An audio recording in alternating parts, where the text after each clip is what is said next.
Hi, I'm Mark White here at SocialFlow with SocialFlow's CEO, Jim Anderson. We're going to talk about a couple of things that we find interesting on social media. The first is Twitter. They're not actually giving us more characters, but they're giving us more room. Tell me a little bit about those changes. Yeah, so just recently Twitter announced they're going to give the 140 character limit remains the same, but they're going to exclude the @replies and the images from the character count. And it's the thing that popped to mind when I heard that is a famous Mark Twain quote that said, "Hey, I'm sorry I made this letter so long. I didn't have time to make it shorter." And those of us who've tried to compose a coherent thought in 140 character limits know how hard that can be sometimes. So I love this move by Twitter because it relaxes that standard just a little bit without sort of giving up the essence of what Twitter is. That 140 characters is still there, but it makes it just a little bit easier to get your thought into the tweet. Do you think this is Twitter trying to be more like Facebook? Is that?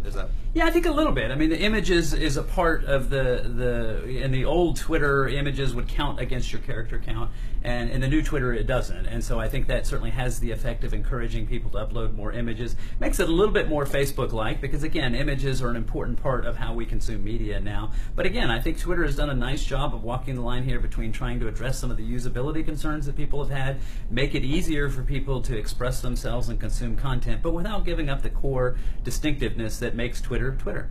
And lastly on this, do you think it offends any of your sort of Twitter faithful who love the sort of the restrictiveness? I think there's a core group of Twitter faithful who really like Twitter the way it is and has been. And what Twitter has to do and what any company really has to do is decide what do they need to do to grow and be successful. And I think it's pretty clear that Twitter, in order to continue to grow its user base, had to make some changes. So they'll probably get some backlash, but it's hard to imagine all but the most passionate sort of Twitter loyalists having a problem with these changes. Okay, second story we found interesting.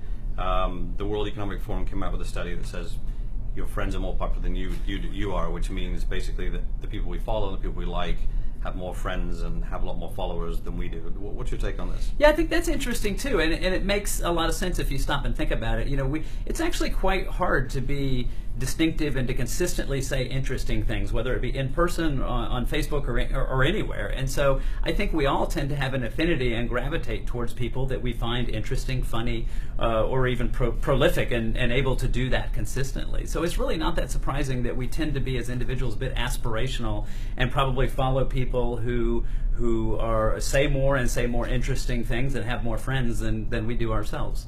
Does that mean we're normally depressed when we see all our friends have more friends than we are? I think that can be the case. I mean, if you go to a social network, and I think you'll see some stories in psychological research suggesting that if you compare yourself to those friends and you somehow feel like you don't measure up, rather than viewing it as aspirational. If I follow a lot of celebrities on Facebook, I mean, I could choose to be depressed because I'm not a celebrity, or I could choose to enjoy that for what it is, which is talented people saying hopefully interesting things that I find value in.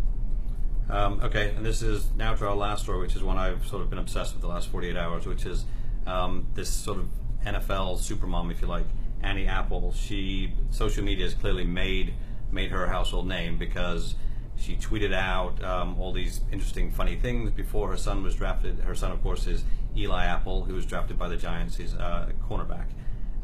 She has become almost more popular on social media than her son and several ESPN analysts. I mean, what do you make of this? And now, of course, she's been picked up by ESPN as a Sunday analyst. Which what a great story. I mean, it's amazing. I mean, so everybody knows how obsessed Americans are with football.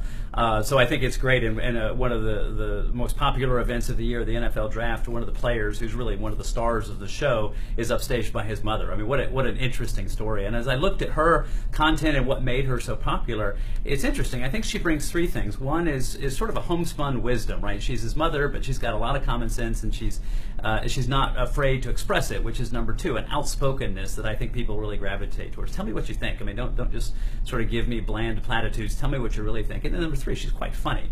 And a great quote on there that she put out on Twitter was, apparently her son was offered a diamond-encrusted Rolex to wear during the draft, and not surprising why a jewelry manufacturer might want an NFL star wearing their jewelry. But she said, dude, you're an unemployed college dropout. You're not wearing a Rolex on live TV. And I think that encompasses exactly what I said. I mean, it's sort of homespun wisdom. There is some wisdom wrapped in that. It's pretty funny, and it's pretty outspoken. So I think it's a great example of what she brings to the table. Do you think seeing something like that? I mean, she talks about representing all sports moms.